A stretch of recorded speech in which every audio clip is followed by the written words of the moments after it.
If you only had 7 days in Italy, how would you spend them? Because this is one of those countries where there's honestly so much to see. You have ancient history, some of the best food in the world, coastal towns, and cities that all feel completely different from each other.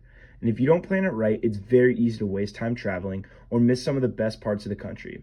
So I put together what I think is the perfect 7 day itinerary, one that gives you a great mix of everything without feeling rushed. For day one, you're going to fly into Rome because there's really no better place in Italy to begin your trip.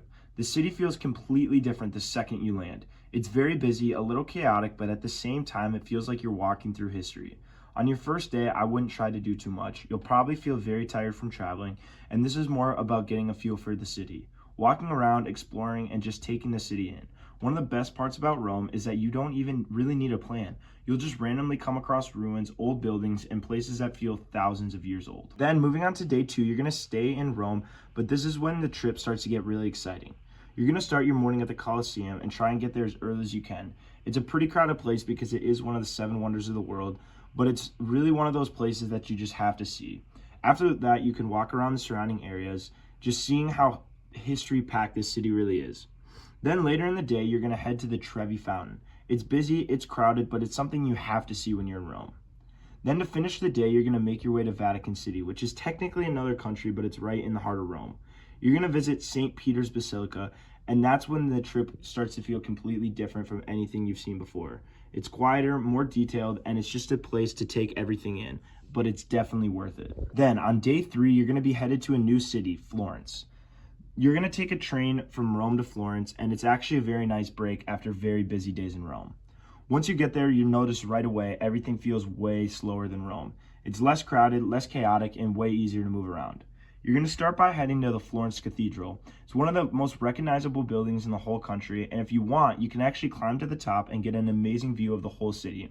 After that, you're just going to walk around. No rush, no strict plan, just explore and enjoy the atmosphere of Florence. Day four, you're actually going to be taking a day trip to Pisa.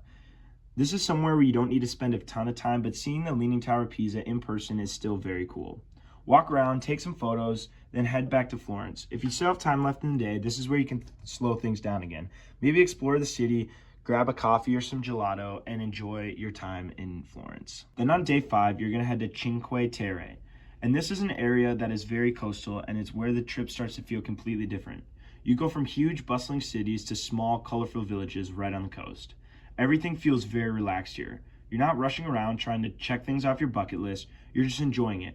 Walking along the coast, exploring different towns, and taking your time. It's easily one of the most scenic parts of the trip and one of the most beautiful parts of the entire country. Then on day six, you're going to head to Venice. And this place is just different. There's no cars, just canals, boats, and narrow streets everywhere. It almost doesn't really feel like it's a real city at first. You can spend the whole day just walking around exploring. You'll cross bridges, find very quiet canals, and see parts of the cities that aren't very crowded. Then you can check out St. Mark's Square, but honestly, just wandering around is the best part. Then it's finally time for day seven, your last day. And this is where you're just going to take it all in. No rushing around, no packed schedule. You're just taking time and enjoying your trip. Start the morning easy, grab some food, and walk around Venice one last time. No strict plan, just exploring and seeing where you end up. This is when you get the real side of the city, when you don't have a strict plan. When you're not trying to check things off and you're noticing the small details. Maybe revisit a spot that you really liked the day before or try and explore somewhere new. And then before you leave, grab one last good meal, take everything in because the trip really will go by fast and this is your last chance to really enjoy it. Now, something that you absolutely need to talk about when it comes to Italy is the food, because honestly, it is a huge part of the experience. They have some of the best pasta, pizza, and gelato in the entire world, and it all tastes completely different depending on where you go. Every city has its own little style and way of doing things, so part of the experience is just trying everything as you go. The biggest tip though, don't stick to tourist restaurants. If you want to find the best food, go where locals go. Smaller restaurants, side streets, random cafes, that's where you're going to find the best food. And before you go, here's just a few things that can make your trip way easier. First, use the train system. Italy has an amazing train system that's super fast and reliable and one of the easiest ways to get between cities. Second, don't overpack your schedule. It's very tempting to try and see and do everything, but you will enjoy the trip way more if you slow down and really take in each place. And third, book the big attractions early. Places like the Colosseum or the Vatican can get super busy, so planning ahead can help a lot. And as far as costs, Italy can go either way. You can do it for pretty affordably if you plan smart, or it can get very expensive very quickly depending on how you want to travel. All right, finally, to wrap it up, my name's Isaac, and if you haven't seen my videos before, I'm trying to travel the world full time and one day visit all 197 countries. So if you enjoyed this video, it would mean the world if you liked it and subscribed, and I'll see you in the next one.